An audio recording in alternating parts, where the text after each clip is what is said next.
How about them nuggets? As the late, great Gene Wilder once said, you lose. Good day, sir. I normally don't act like this, but the Denver fans were trolling me hard, so...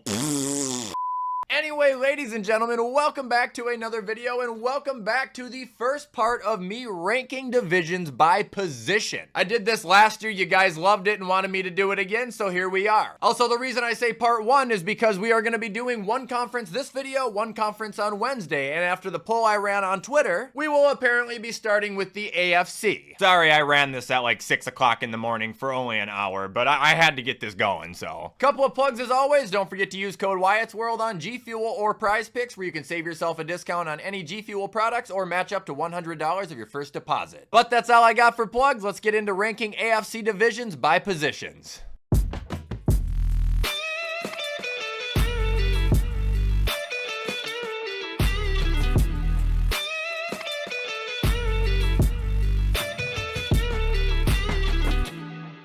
Alright guys, so here we are at the tier list where this is going to be going down. If you guys don't know how this works, you're going to catch on in about 10 seconds. And I want to say right away, I'm not going to be spending a ton of time explaining my reasonings on every single thing, because I have an entire list of videos I need to get done before I leave for Memorial Weekend on Friday. So basically what I'm saying is if you agree with me, awesome. If you disagree with me, go hang out with the Nugget fans. Anyway, beginning with the AFC South and the quarterback position, we have got CJ Stroud in first. And then we got Trevor, Will Levis, and Anthony Richardson. And I feel like that's pretty fair. The gap between CJ and the rest of the quarterbacks is massive. The gap between Trevor and Will is a lot closer than it should be, and Anthony Richardson, well, we just need to see the guy play. Next up, we got the running backs. Take Jonathan Taylor by a mile. Then we'll go ETN. He's a good running back, but he is slightly overrated. Then at 3, we have Joe Mixon for now. And then bottoming out with the Titans, we have Tajay Spears and or Tony Pollard, but I just want to say I don't expect this to last long because Tajay Spears is going to go nuclear. Moving on to the wide receiver position. Texans probably got the best big 3 in the league. Honestly, right behind him is the Titans because I think Ridley, Hopkins, and Boyd should be really good. Then I'm going to take the Colts where I like Pittman, I like Downs, I like Pierce. Mitchell could be really good. And ending, we got the Jags where they're highlighted by Christian Kirk, Gabe Davis, and a rookie, Brian Thomas, who I'm in love with, but we don't know how he is actually going to turn out. Now we got the tight end position. Give me Evan Ingram, Dalton Schultz, Conquo, and then one of the 3 alternating tight ends in Indy because it seems like that's what's constantly going on there. This is a pretty based ranking too, I feel. However, you probably could interchange Dalton Schultz and Evan Ingram. It's just I've been so impressed with Evan Ingram these last couple years that I have to give him his flowers. Now we got our O-line. Prepare for me to say some stupid shit here, but Texans, Colts, and that's close. I just think the Colts are aging a little bit. Then we're going to go with Tennessee. I know their O-line has been treacherous, but with the amount of work and attention they've put in, especially in the draft, they're due to perform well. And bottoming out, we got the Jags, which I never really hear anything terrible about their O-line, but I also don't hear anything about it at all. Now moving on to defense. We're gonna go Houston, Jacksonville, Indy, Tennessee. I mean, Houston did everything they could to get better this offseason, and I think they did take over. Jacksonville's defense was actually pretty solid last year. Indy's has a lot of playmakers. They're kind of in the middle, and then Tennessee, obviously, with Snead helps them, but they're still on the bottom. And ending, we got the head coaches. This is gonna be close because I really like Shane and I really like D'Amico, but D'Amico made it further, so we'll give him the flowers. Shane is second, Brian Callahan at 3, and anybody's better than Doug Dimmadome. I think Doug Peterson is such an asshole. Anyway, that's my official rankings for the AFC South.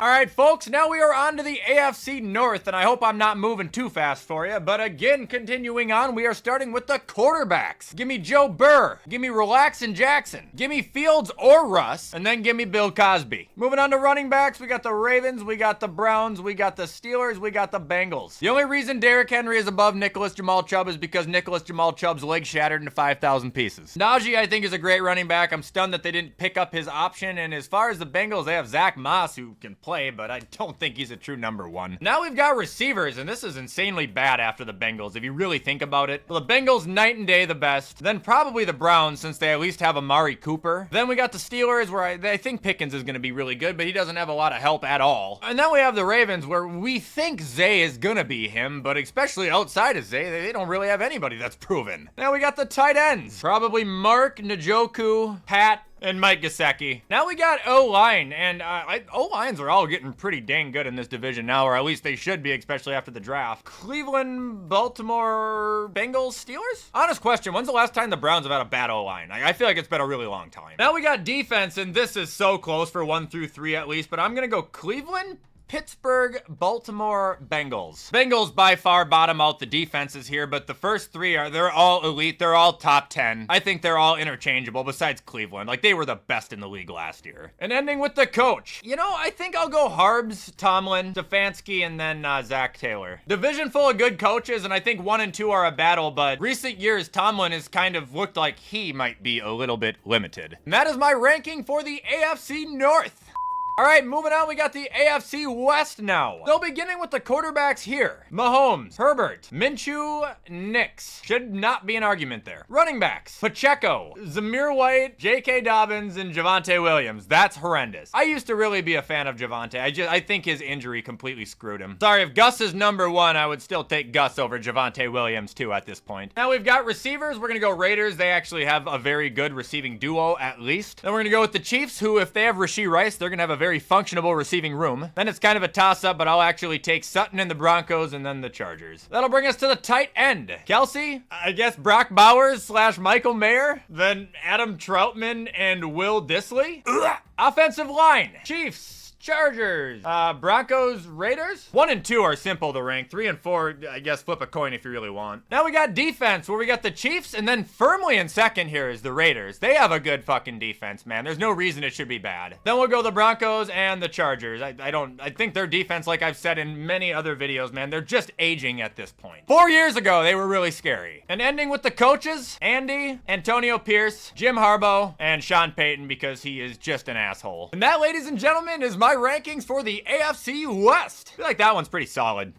And ending, we got the AFC East, baby. So starting with the quarterbacks here. Joshua Patrick, Aaron Rodgers, Tua Limited, and Jacoby / Drake May. I feel like you can interchange 2 and 3, but something tells me after week 4 or 5, Rodgers is going to start doing Rodgers things again. Now we got the running backs. This one's weird. I'm going to go Breece Hall, then Miami, then James Cook, then the Patriots. I think Breece is one of the best in the league. Miami has a great running back room. James Cook is awesome, but catching the ball, he's about as reliable as KJ Osborne. In New England, well, they got a couple of good utility backs. Wide receivers, Miami by far. Then the Jets, still pretty far above the rest. Then we go Buffalo and New England. Maybe I'm biased there for putting Buffalo ahead of New England. I just do not see a single spark in New England's receiving room at all. Buffalo, I mean, any fan would know Khalil Shakir is a stick of dynamite, brother. Now we'll go with the tight ends. Dalton Kincaid, I know he didn't have the most stats last year, but he came up in some of the biggest moments. He has an incredibly bright future. Then we're gonna go Jonnu Smith, because his speed can kill you. We'll go Hunter Henry. He's been one of the most reliable tight ends in the league for a long time. And ending, we have Tyler Conklin, who is also extremely serviceable. Now we got the offensive line. Jets are the best if they're healthy, that's a fact. Then we got Buffalo, who've had a pretty good O-line, and we just got a new center. Then I'm actually gonna go New England and then Miami. And the reason I'm doing that is because Miami fans are still bitching about their O-line missing pieces, so I know it can't be good. Now we got defenses. I don't think there's a bad defense in this division, but I'm actually gonna go the Jets, then Buffalo, then New England, then Miami. Jets is clear-cut number 1. I still have faith in Buffalo, and the reason I'm putting New England ahead of Miami is because as bad of a team as New England was last year, and even without Christian Gonzalez,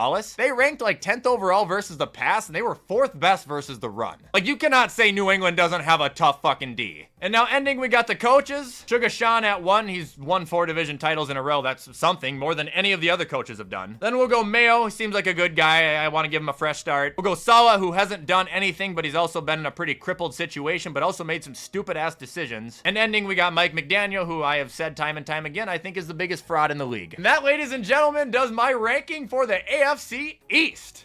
That is also going to do it, ladies and gentlemen, for my AFC divisional rankings by position. I hope you guys liked this video, and I hope you're ready for part 2 on Wednesday. Feel free to let me know in the comments where you agree or disagree, but in the meantime, I'm going to be getting this edited so you guys can watch it on time. Have a fantastic rest of your Monday. Take care, and I will see you in the next video.